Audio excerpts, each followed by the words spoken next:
politólogos en Bolivia, pero hay una joven en especial que se ha viralizado en los últimos días, principalmente días antes del censo, por todo lo que ha repercutido con el tema del censo, pros y contras. Queremos antes presentarles este video porque esta politóloga cochabambina, que enseguida le vamos a presentar y vamos a tener el privilegio de conversar con ella, eh, ha cuestionado, bueno, con argumentos sólidos también al periodista y analista también de mucha trayectoria, Carlos Valverde, y lo propio a Amalia Pando, ¿no? Quienes han cuestionado este tema del por qué se debe poner nombres o apellidos en el tema del censo. Y seguramente usted también ha creado esa susceptibilidad. Ha dicho, no, yo no me voy a censar, pero ¿por qué? ¿No? ¿Y por qué me están preguntando el nombre y todo aquello? Esa va a ser la temática en la primera parte, pero les presentamos el siguiente video, estos dos pequeños videos que hablan justamente de aquello. Vamos, por favor, con estos videos. Este video que se ha viralizado y que ha desencadenado en la viralización de estas otras dos fotos tiene datos falsos. Y antes de que me acusen de, es que seguro eres masista, a ver, un ratito. En primer lugar, evidentemente hay preguntas que están muy mal planteadas, hay preguntas que pueden ser sospechosas, como esto de dónde viviste en 2019, pero eso no quita el hecho de que este video está desinformando y tiene datos falsos. Ya, el único censo del mundo donde piden nombre y apellido. Nunca se ha hecho en el planeta un censo con nombre y apellido. Parece que no tienen internet. Miren, les muestro las boletas censales de otros países donde también piden nombres, no solamente de los censados, sino también de las personas fallecidas y de las que migran. Estados Unidos, Costa Rica, Colombia, México, Ecuador, Perú, Chile y hay muchos otros más. Pero no voy a dar ni mi número de carnet de identidad. A ver, en la boleta censal no piden carnet de identidad. ¿Eso qué quiere decir? Que Valverde, cuando hace este tipo de videos, ni siquiera investiga, ni siquiera se ha dado el trabajo de ver la boleta censal. Tengan cuidado con el contenido que ustedes consumen. Le estás dando al Estado los datos más íntimos de tu familia, con nombre y apellido, ¿no? Para un Estado policíaco es fantástico. A ver, y esta paranoia de los datos, por Dios, el Estado ya tiene todos nuestros datos en el CEGIP, en derechos reales, en el sistema financiero, los antecedentes penales, es decir, el Estado ya tiene toda esa información. Si queremos ser serios sobre este tema, hablemos de la Ley de Protección de Datos. A ver, y para concluir, los datos del censo duran 10 años. 10 años. ¿Eso qué significa? El gobierno recién va a estar procesando los datos para septiembre y ellos van a terminar su gestión en octubre del 2025. O sea, tendrían como menos de un año para hacer este régimen policial. En realidad, estos datos nos van a servir más a nosotros y al país para hacer investigaciones y un montón de política pública. Entonces, no responder con veracidad a las preguntas del censo es el equivalente a dispararnos en el pie. Y no te olvides compartir este video para romper con la ola de desinformación. Carlos Valverde ha respondido a mi video.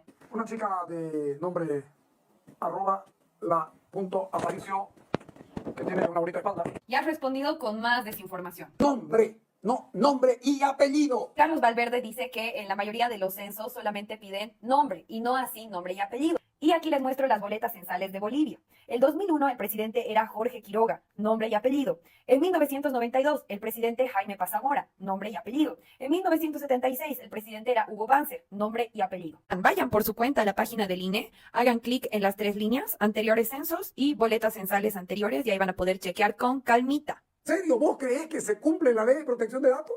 Si usted investigaría, supiera que no hay una ley de protección de datos, hay un proyecto de ley que es lo que he puesto en mi video. Y es por eso que digo que hay que hablar de una ley de protección de datos si es que queremos ser serios con proteger nuestros datos personales. Señor, ponga en su agenda. ¿Vos creés que se cumple la ley en este país? Y claro que no se cumple la ley en este país, lamentablemente. Y esto es algo que HCF Mancilla había mencionado ya con anterioridad, que en realidad hay datos e historiografía que desde la colonia hay una denuncia, se va denunciando contra la justicia con la falta de cumplimiento de leyes. Entonces, el problema con que se cumpla la ley, obviamente puede ser que esté más exacerbado con el movimiento al socialismo, pero es un tema estructural del país, y no solamente del país, sino también de Latinoamérica. Los gobiernos abusivos se aprovechan de que los ciudadanos estén desinformados y al parecer usted está contribuyendo con esa desinformación. La próxima vez, infórmese para hacer sus videos y no se preocupe por mi espalda, porque voy al gimnasio todos los días. Que estés bien y mantén esa espalda así bonita. Carlos Valverde ha... Ahí está parte de la presentación, por supuesto, de la politóloga apartidista con quien vamos a hablar el día de hoy. Le hablamos de, bueno, le vamos a pedir que ella misma pueda presentarse, una pequeña biografía. ¿Cómo estás, Aparicio? Así te conocen en las redes sociales. Un gusto tenerte, un privilegio acá en la red Yungas y a través de las redes sociales también te visualizan, por supuesto, en tu querida yachta. Sí, un gusto, Juan Carlos. Muchas gracias por la invitación. Bueno, me presento brevemente. Soy politóloga, he salido de la Universidad Mayor de San Simón.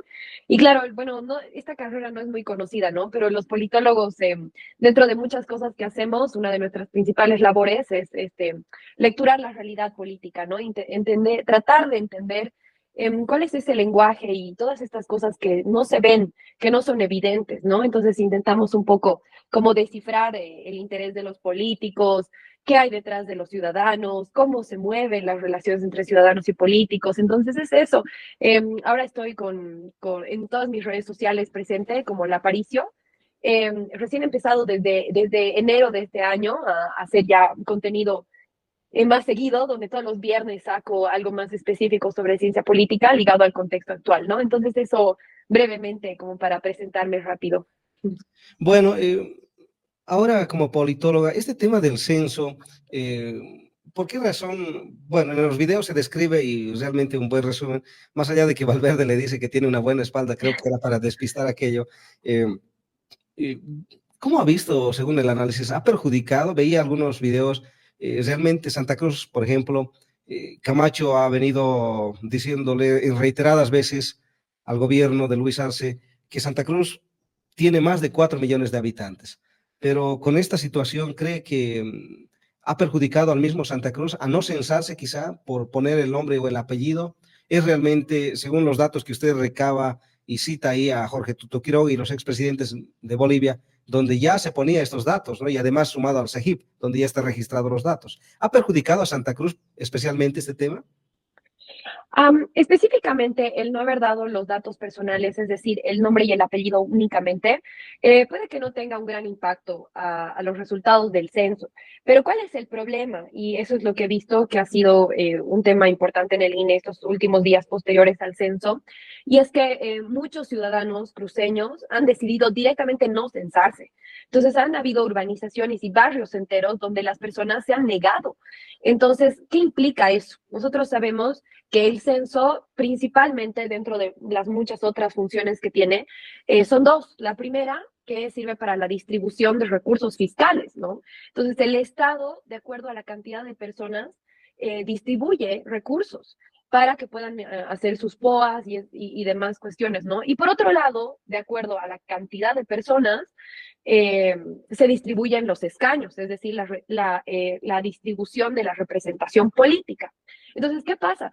Si es que todas estas personas que han decidido no censarse, evidentemente va a haber así como una discrepancia y es posible que Santa Cruz pueda recibir menos recursos de los que debería recibir y por otro lado, quizás no sabemos todavía, pero puede haber la posibilidad de que haya una pérdida de representación política. Todavía no vamos a, creo que lo de los escaños va a salir para septiembre de este año, pero los otros resultados van a salir para octubre de este año. Entonces tenemos que estar todavía expectantes para ver cómo va a ser este impacto que claramente ha sido desinformación total, ¿no? De las personas. Así que, bueno, yo la verdad puedo entender por qué hay este recelo con los datos, es completamente entendible, pero de ahí hay una gran diferencia a no participar de estos procesos que son importantes para todos los países, ¿no? Y que realmente no deberían o no tendrían por qué estar ligados a intereses políticos, aunque sí sabemos que hay siempre intereses políticos, pero en este caso es lo que justamente decía en el video, ¿no? Es como dispararnos en el pie, ¿no? Es perder representación, perder recursos, ¿no? Entonces es un poco para responder tu pregunta. Bueno, ahora este tema del censo, ¿en qué afecta realmente el poner nombre o apellido, tomando en cuenta que ya está en el CEGIP registrado, o es muy aparte? ¿Complicaría en algo poner datos o dictar datos? Mira, a mi perspectiva yo pienso que no, porque hay un dato que no es menor. En el censo no te piden el carnet de identidad. Entonces, por ejemplo, pueden haber Juan Carlos Mamani, no sé, 5 Juan Carlos Mamani, Sí. pero si no te piden el carnet de identidad, entonces no van a saber qué Juan Carlos es, ¿no ven? Entonces, en mi opinión, realmente no tiene por qué ser un dato importante el dar el nombre O sea, no es grave, no hay la posibilidad de fraude porque no estás contrastando con tu carnet de identidad. Entonces, creo que ese es un análisis que no lo había puesto en mis videos, pero que es un análisis pertinente, ¿no? O sea, si no está el carnet de identidad, no tienes cómo contrastar. Hay miles de Juan Pérez, hay miles de Rocíos Peñarandas, no sé, como para darte ejemplos, ¿no ve? Entonces, me parece que también va por ahí, ¿no? Bueno, ahora, ¿cómo lo ves este tema del censo? Entonces, ¿ha creado una desinformación a algunas personas? ¿Han perjudicado de alguna forma? ¿O cómo ha sido al final el post-censo? Sí, eso es lo que te decía, ¿no? Que hay la posibilidad de que como estas personas se han negado a dar sus datos, se pueda perder esos números para el momento de aplicar la distribución de recursos o la representación política. Pero también he visto que hay muchísimas críticas hacia el INE porque han habido personas, muchas personas que no han sido censadas y que me lo han puesto en los comentarios de mis videos. Y a la vez han habido personas que no han sido censadas, pero que tenían el sticker de censados, ¿no? Entonces, la verdad no sé cómo funciona esa parte, definitivamente es una crítica importante para hacerle al INE. Y estaba leyendo algunos artículos y evidentemente hay bastantes deficiencias, ¿no? Bastantes deficiencias con algunas preguntas que pueden tener repercusiones sociales y políticas. Bueno, qué complicado de verdad este tema de poderlo evaluar, de poderlo hablar. Ahora, tendrá mucho que ver con el tema político, este tema, el censo. Por ahí se ha creado mucha susceptibilidad, ¿no? Mucha gente que ha migrado justamente para ese día nada más del censo. Eh, ¿Cree que tiene algo que ver mucho con el tema político? Esa parte de la migración de las personas no creo que tenga mucho que ver con el tema, o sea, de intereses políticos, si es a lo que te refieres, Ujú. pero creo que sí ha sido una gran equivocación o un gran error de las personas censadas el hecho de que, por ejemplo, si hacen sus vidas en La Paz, pero tienen sus familiares en Cochabamba y han ido solamente por los días del censo de Cochabamba y se han hecho censar en Cochabamba, ahí evidentemente hay un problema, ¿no? Porque donde están viviendo, donde tienen, por ejemplo, alcantarillado, luz, etcétera, le pertenecería, por ejemplo, al Departamento de La Paz. Entonces estarían como que quitando también personas, ciudadanos que deberían haberse censado en el lugar donde viven, ¿no? Entonces creo que también, bien que lo dices, ese ha sido otro problema que se ha estado suscitando. Mm. Sí, ahora con cálculos políticos, ¿cree que hay alguna situación este tema del censo o es más para registro de datos? ¿O cómo se lo podría resumir? Yo creo que sí puede haber intereses políticos detrás. Es posible, no, yo no me animaría a lanzar directamente una afirmación sobre ese tema, ¿no? Porque es especulación también, pero no tampoco quisiera caer en la inocencia de decir, no, el gobierno solamente va a usar como datos, ¿no? Pero lo único que sí me haría ruido, y es algo que también muchas personas en Santa Cruz han señalado, es que existe esta posibilidad de que los escaños que debería tener Santa Cruz quizás no los tenga en la proporción que debería, ¿no? Lo cual puede ser un interés político porque sabemos que Santa Cruz históricamente, al menos en los últimos 15 años, ha sido una gran oposición como regionalismo hacia el movimiento al socialismo.